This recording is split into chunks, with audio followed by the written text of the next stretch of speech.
नज़ारा टेक्नोलॉजीज़ जो कि एक गेमिंग ऐप, उसमें रेखा झुंझुनवाला जो कि लेट राकेश झुंझुनवाला की वाइफ हैं, उनका 10% स्टेक था और उन्होंने सारा का सारा स्टेक 13 जून 2025 में ऑफलोड कर दिया। और आज गवर्नमेंट का एक एक्ट आ गया है कि ऑनलाइन गेमिंग जो भी वेबसाइट्स या ऐप्स हैं वो सारी बंद कर दी जाएंगी। और उसके इस मूव की वजह से उसको लगभग 380 करोड़ का नुकसान होने से बच गया। अनुपम मित्तल जो कि शादी.com के फाउंडर हैं, उनका एक स्टेटमेंट आया है कि इस इंडस्ट्री के बंद होने की वजह से 27,000 करोड़ का जो जीएसटी कलेक्शन था वो गवर्नमेंट को जाना बंद हो जाएगा। और उनका एक स्टेटमेंट ये भी है कि इस गवर्नमेंट के मूव की वजह से ये इंडस्ट्री पे बहुत बड़ा तमाचा है और ये इंडस्ट्री पूरी तरह खत्म हो जाएगी। अब हम इस पर एक रिवर्स इंजीनियरिंग करते हैं। अगर जीएसटी कलेक्शन इस इंडस्ट्री से 27,000 करोड़ आना था तो लगभग 96,400 करोड़ का रेवेन्यू ये जनरेट कर रहा था। मतलब कि 96,400 जो अमाउंट है ये आप और मेरे जैसे लोगों की जेब से निकल रहा था और इन एप्लीकेशंस में जा रहा था। तभी तो भाई 27,000 करोड़ का जीएसटी कलेक्शन आएगा ना, क्योंकि पैसा तो हमें ही देना है। तो ये भी इसका सेकंड फैक्ट। तो ये प्रमोशन और जो रेगुलेशन बिल है गेमिंग को लेकर, ये बिल पास होने के बाद अब ये एक्ट बन चुका है और इसमें सिर्फ एक ही कमी बची है कि गवर्नमेंट को एक नोटिफिकेशन देना है कि किस डेट से ये एक्ट लागू होने वाला है। तो इस सब के पीछे गवर्नमेंट की क्या मंशा है? तो सबसे पहली मंशा तो ये है कि जो हमारे देश के यूथ है उसको बचाना है साइकोलॉजिकल और फाइनेंशियल स्ट्रेस। क्योंकि जनरली यूथ ही जो है वो इस वेबसाइट्स में लगे रहते हैं, एप्लीकेशंस में लगे रहते हैं, अपने पैसे इसमें नुकसान करते रहते हैं और इसको खेलते रहते हैं। और दूसरा मुख्य कारण है इसका कि इसके थ्रू, इन ऐप्स के through money laundering, financial scams और फ्रॉड्स बहुत ज़्यादा हो रहे हैं। तो उसके ऊपर लगाम लगाने के लिए गवर्नमेंट ने ये मेजर उठाया। महादेव ट्रेडिंग स्कैम तो याद ही होगा, जब इन्होंने दुबई में एक बहुत बड़ी लेविश पार्टी ऑर्गेनाइज की थी जिसमें बहुत सारे बॉलीवुड के स्टार्स वगैरह आए हुए थे। और मज़े की बात यह है कि जो ये ऐप है, जो ऐप थी अब तो नहीं है, ये लगभग 200 करोड़ रुपए हर दिन का रेवेन्यू जनरेट कर रही थी। मतलब 200 करोड़ रुपए इसके अकाउंट में आ रहे थे for the purpose of batting.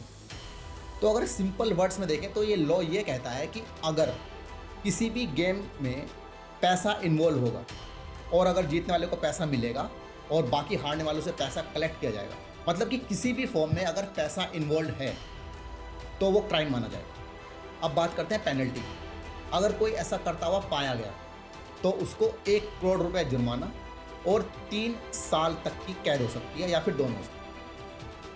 लेकिन इसमें एक क्लैरिफिकेशन ये भी आया है कि जो बंदा इस गेम को खेल रहा है उसको विक्टिम माना जाएगा, तो उसके ऊपर ये नहीं लगेगा। बट जो बंदा उसको सर्विस प्रोवाइड कर रहा है, बंदा या कंपनी जो भी उसको ये सर्विस प्रोवाइड कर रही है, उसके ऊपर ये पेनल्टी लगेगी और उसके ऊपर ये जेल वाला जो क्लॉज है उसी के ऊपर लगाएगा। और इसमें एक इंटरेस्टिंग फैक्ट और लिखा गया है एक्ट में कि इस एक्ट के तहत जो गवर्नमेंट ऑफिसर्स हैं वो बिना किसी वारंट के फिजिकल या डिजिटल स्पेस में इन्वेड कर सकते हैं जो भी बंदा इसमें क्राइम कर रहा है, और उसको अरेस्ट भी कर सकते हैं बिना किसी वारंट। और इसमें बेल मिलना भी बहुत मुश्किल है। अब इसमें कुछ लोग सोचेंगे कि अगर हम नॉर्मल तरीके से गेम नहीं खेल सकते तो हम वीपीएन के थ्रू इसको रूट कर लेंगे और उसमें गेम खेल लेंगे। तो उस पर भी गवर्नमेंट का क्लैरिफिकेशन आया है कि they are trying to plug in this gap also. और उनके लिए ये बहुत बड़ा काम नहीं है वीपीएन को ट्रैक करना और इसको पकड़ना।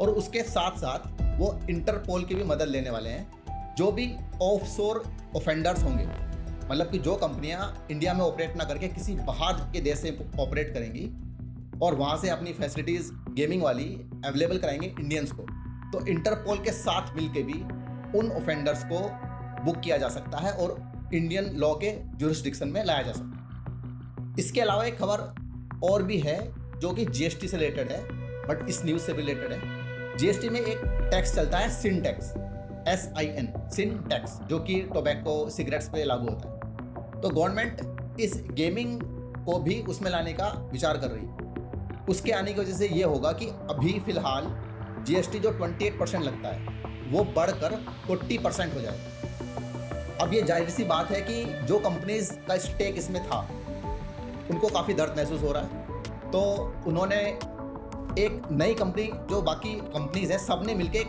कंपनी फ्लोट की है, उसमें ये फंड्स इकट्ठा करेंगे और गवर्नमेंट के इस एक्ट के अगेंस्ट अपील करेंगे कोर्ट में। लेकिन इस अपील का फ़ायदा क्यों नहीं होने वाला ये मैं आपको बताता हूँ। अगर ये केस कोर्ट में 6 महीने भी चल गया तो ये जो कंपनीज हैं इन द मीन टाइम ये कुछ भी नहीं कर पाएंगी, और 6 महीने इन कंपनीज को ऑब्सोलीट करने के लिए काफ़ी। तो अगर ये केस करते हैं तब भी ये बचने वाले नहीं हैं, अगर नहीं भी करते तो फिर तो बिल्कुल भी नहीं बचे। तो ये है रिसेंट डेवलपमेंट्स। आने वाले टाइम में देखते हैं क्या होता है, बट ये तो 100% श्योर है कि गवर्नमेंट इन वेबसाइट्स पे और इन एप्लीकेशंस पे पूरा बैन लगाने वाली है और इन पर लगाम पूरी कसी जाएगी।